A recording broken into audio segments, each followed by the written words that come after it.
এটা একটা short video আমি নাইকা পিঙ্ক ফ্রাইডে সেল থেকে কি কি কিনেছি সেটা নিয়ে। চলো দেখা যাক কি কি প্রোডাক্টস এসেছে। এটা একটা লরিয়েলের ক্লে মাস্ক। এটা হচ্ছে বডি শপের এক টি ট্রি ফেস ওয়াশ। এটা হচ্ছে লরিয়েলের একটা মলিকুলার রিপেয়ার সেরাম, ওই আফটার ওয়াশ ইউজ করার জন্য, কেমিক্যালি ট্রিটেড বা ড্যামেজড হেয়ারের জন্যে। এটা হচ্ছে লরিয়েলের একটা শ্যাম্পু অয়েলি স্ক্যাল্পের জন্যে, অ্যান্টি অয়েলিনেস। এটা হচ্ছে বডি শপের টি ট্রি টোনার। এটা হচ্ছে লরিয়েলের একটা লিপস্টিক, শেডটা রেড। আর এগুলো হচ্ছে সব বডি শপের ওই টি ট্রি টোনার আর ফেস ওয়াশ। আমি একসঙ্গে অনেক কটা কিনেছি কারণ খুব ভালো অফার চলছিল তাই।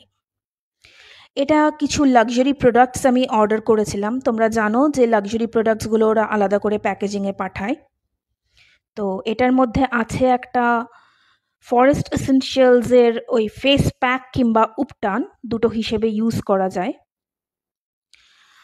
আর আছে হচ্ছে এটার মধ্যে একটা ম্যাকের ফিক্স ওই প্রেপ আর প্রাইম সেটিং স্প্রে হিসেবেও ইউজ করা যায় কিংবা প্রাইমার হিসেবে। আর এটা হচ্ছে একটা স্টেল অর্ডারের মিনি ফাউন্ডেশন। এছাড়া ওরা আমাকে ওই কিছু স্যাম্পল গিফট করেছিল, ফরেস্ট এসেনশিয়ালসের একটা শ্যাম্পু, একটা ফেস ওয়াশ আর একটা ফ্র্যাগ্রেন্স। আমি আসলে আলাদা আলাদা অর্ডার করেছিলাম তাই আমার জিনিসগুলো সব আলাদা বক্সে এসছে। এইটাতে ছিল একটা ওয়েট টিস্যু আর একটা বডি লুফা।